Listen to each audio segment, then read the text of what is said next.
Good morning, good afternoon, good evening, whatever time of day or night it is. I hope it's good for you. My name is Grant Lamontagne. I'm the owner of multitool.org, and this is the EDC TV Podcast. This is going to be our first attempt at trying to record an intro, or as Abe is telling me, it is our origin story because we are EDC superheroes. So, with no further ado, I am going to bring in Abe from Diving Sparrow Knife Works. He's a custom knife maker and has designed knives for a number of different companies. And he is, what are you? You're the assistant editor of Blade Magazine. Is that correct? Field editor. I have the title of field editor. I'm Field supposed to sit editor. out in the middle of a field with my computer and type my articles. Well, we all know you can't operate a computer. Also with us is a man who needs no introduction, but I'm going to do it anyway. This is Inky Chris. How are you doing there, Inky? Very good, thank you. So what brings you to the EDC TV podcast today, Inky? You made me do it. Yeah, that's good enough reason, right? Thank you. Next. I mean, whatever works. You and I have been together, 27, 28 years now, working together online? In the 20s, yeah. Yeah, so where did we start at? Was it back in the KnifeForums days? Yeah, it was in the KnifeForums, maybe late 90s, a little later. Yeah.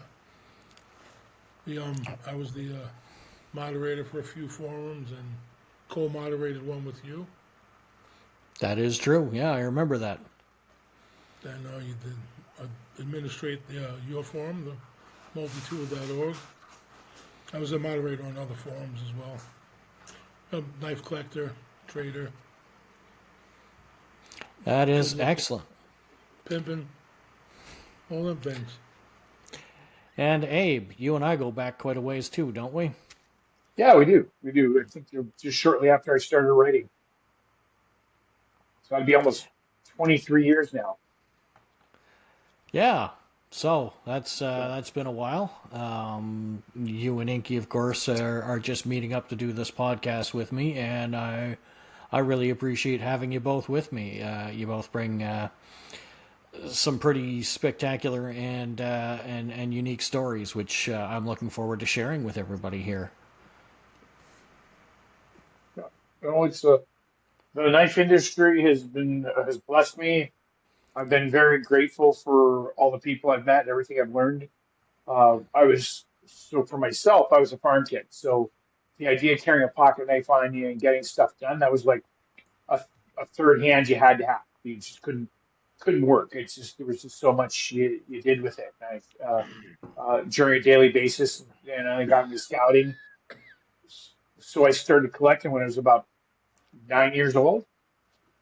And what got me to where I'm at now with the writing is KnifeForums. I met some guys on the outdoor survival forum on KnifeForums, and they were talking about how they were knife writers, and I looked at their posts and how they talked about knives, and I shared some information about what I thought about knives with them, and then it dawned on me. I said, well, I could probably write a couple articles, and that was the beginning of the end. So that was like 23 years ago that happened. It was more like I saw what they were doing, so I could do that. So that's and I still, all my life, I thought I was going to go into the white collar work, and I ended up in blue collar work, and I carry EDC stuff with me every day. That's pretty cool. What about you, Inky? What was your first knife? Where did it all begin with you? I'd say my first knife, I was like, I guess about 6 or 7. I got it from a hardware store after really, pushing for it really hard. My mother just gave up and let me get it. And it was probably an Imperial, like a black and silver stainless steel handle type thing. Do you still have that one? No, that was 1976 maybe. No. And then I had a bunch of them, but they were removed from me. I was about 11. Then I just restarted the collection. Got back into it with the 007s and all those kind of knives, and buck 110. It just never stopped. Very cool. Love them, man. Still love them all. What about you, Abe? What was your first knife? My first knife was given to me by my uncle when we were back in Lebanon. It's, when I was about 6, and I don't know what happened to that thing. So it's gone. But then shortly afterwards, I started doing what Inky did. I made my own money, and I went to the hardware store, and I picked up some knives. And I've got to say, probably out of my first group of knives, I only have one left that I can identify that was probably within the first 4 to 5 that I bought. And it's somewhere on this mess of a table. It's an old Barlow, a small Barlow with the 2 blades. It's literally still somewhere on this table somewhere. Fortunately, it's kind of lost, but I know where it's lost. That's pretty cool. My first knife was a Victorinox camper that I grew up in a military family, and my father had sent his sergeant to be a UN observer in the Golan Heights in probably around 82, 83, 84, somewhere in that neighborhood. And he had brought back a Victorinox champion for my father, which included the name of a Finnish battalion inscribed on the scales. And I guess he decided he wanted to bring something back for his boss's sons as well. And my brother and I both got Victorinox campers, and I still have it, in with my collection. And it's one of my absolute favorites. So here's the hard question: where do you guys see this podcast going, and what do you hope to achieve with it? Let's start with you, Abe. What have you got? I'm not looking for anything really special. Like I said, I ended up doing a lot of blue collar work, and I use a lot of EDC stuff. So it's more of a practical look for me. I'm not really worried about having a specific goal.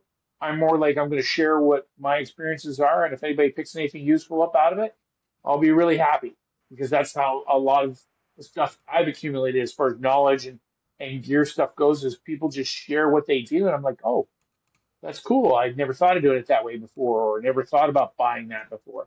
So I think as dull as that sounds, I think I just want to talk about what I do and what I've experienced, and see if anybody finds anything interesting about it.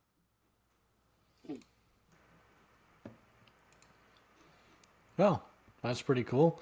What about you, Inky? What are you hoping to accomplish with this podcast? What do you want people to think about you?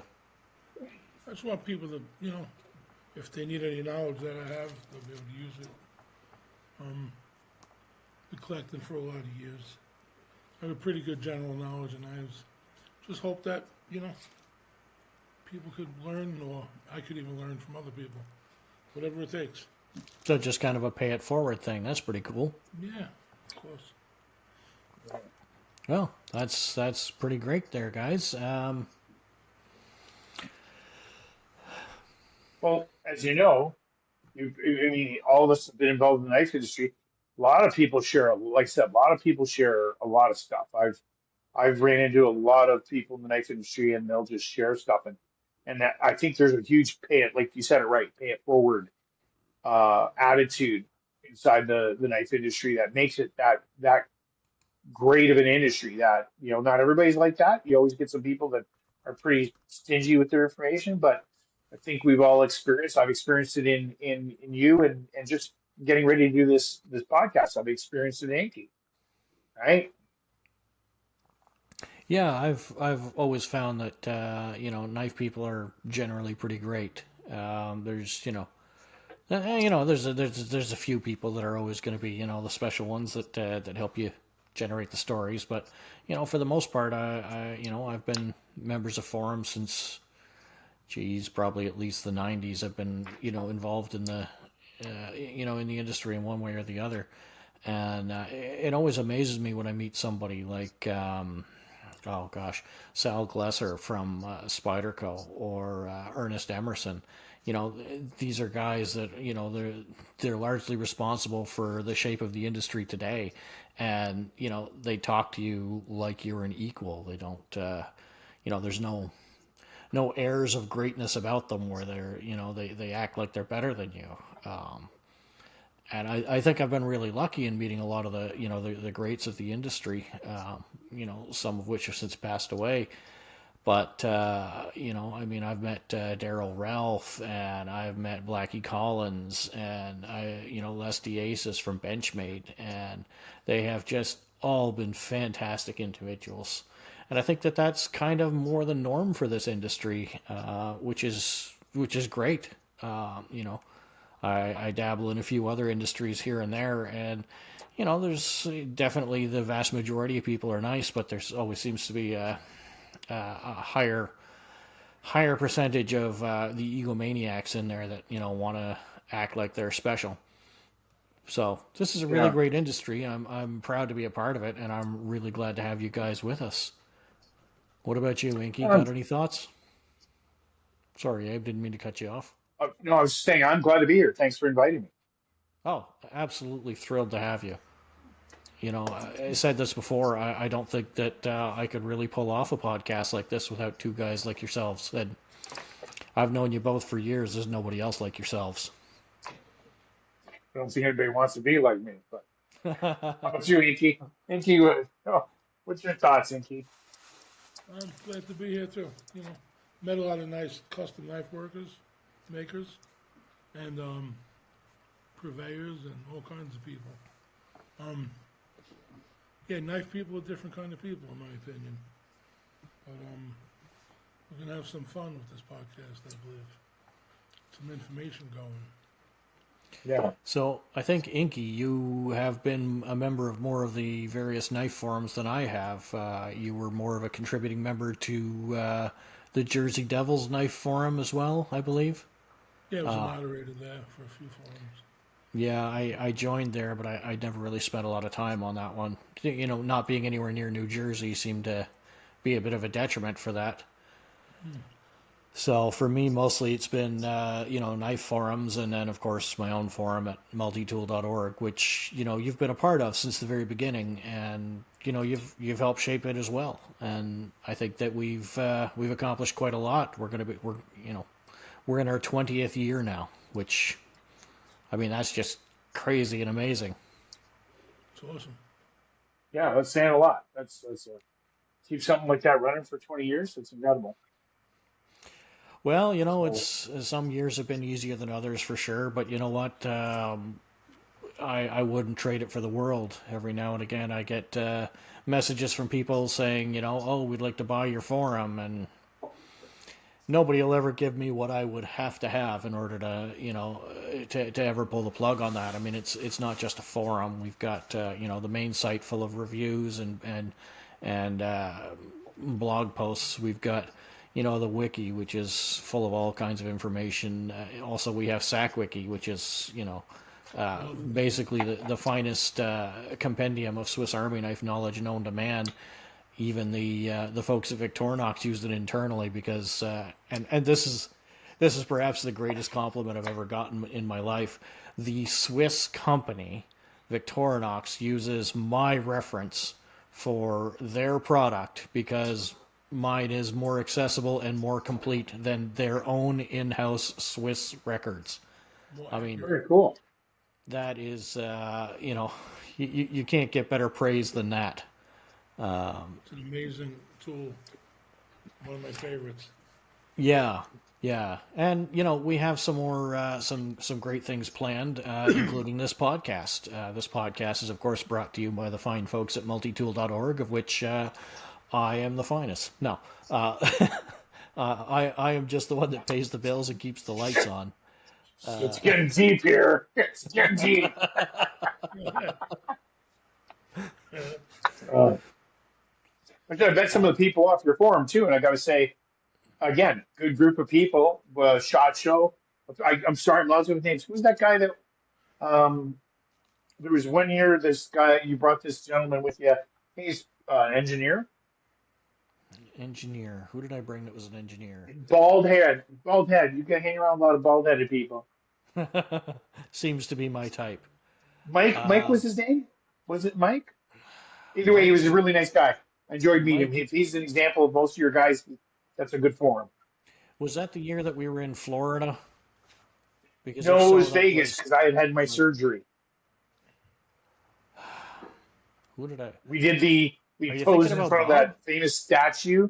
So Bob, we posed in front of You're that. thinking about Bob. Bob's not an Yeah. engineer. Bob's a machinist. Okay. Is that when you got the roulette removal surgery? From No, not that. No, I had some. I was really actually in sad shape when I went there, and I was lucky because I had been so cut open that I was stitched from head to toe, and if I had bumped into anybody or hit anything, I would have had to go get restitched. I am really looking forward to the day when we take the EDC TV podcast on the road to Las Vegas and we report live from SHOT. That's going to be a hell of a lot of fun, guys. Yeah, I kind of wonder though because I remember when I used to go to SHOT. Like now, I don't go to SHOT because A, it's expensive as all hell, but B, I have everybody set like just recently year round. It happens year round. Recently, the PR company that reps Baron Sun and Cold Steel, they just sent me a lot of releases. I didn't have to leave my living room because the internet's so wonderful now. And I remember speaking of Victorinox, I remember talking to the president of Victorinox one of my first years there, and he told me that their booth cost them $250,000. And then they often wondered whether or not it was worth going to SHOT just because of the expense. Yeah, SHOT is it is an expense, and I've heard that it hasn't been the same since the pre-COVID era. But still, it just might be kind of fun for us all to get together and have a weekend or a week in Las Vegas. Yeah, or Blade. Wouldn't it be great doing this show in person for once instead of all scattered Yes. all over the place? Blade would be a good one for us to go to because I heard it's got massive. Yeah, I've heard that as well. Our site manager at multitool.org, he's in Georgia as well, and he tends to go down for Blade as well. So, could be fun. We could end up with an extra person on here. Yeah, that'd be cool. The biggest show I've been to is the East Coast Custom Knife Show. I used to go every year. Then they moved it to Jersey. And then I moved down south anyway, so. Right, you're down in the sunny south now. Which we shouldn't advertise because, we don't want anybody finding out that you are in the witness protection program. There you go. I'm not, I swear.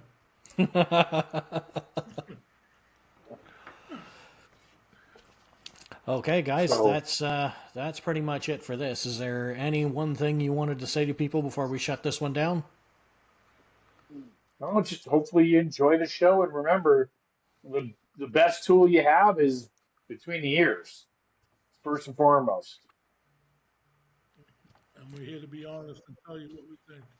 Yeah, just let people know we're here to tell them the truth, what we really think, what we believe, not being coerced or bought or anything like that. No, anybody who's familiar with us at multitool.org knows we're not bought. Yeah. So you're going to get, no, you're just going to get real information from us. That's it. That is true. If it's one thing I can say about the three of us is none of us are rich enough to have sold out. So if that's not your proof, I don't know what is. So I can see this being a whole hell of a lot of fun. I'm looking forward to doing this show with you guys. And I'm hoping everybody out there joins with us.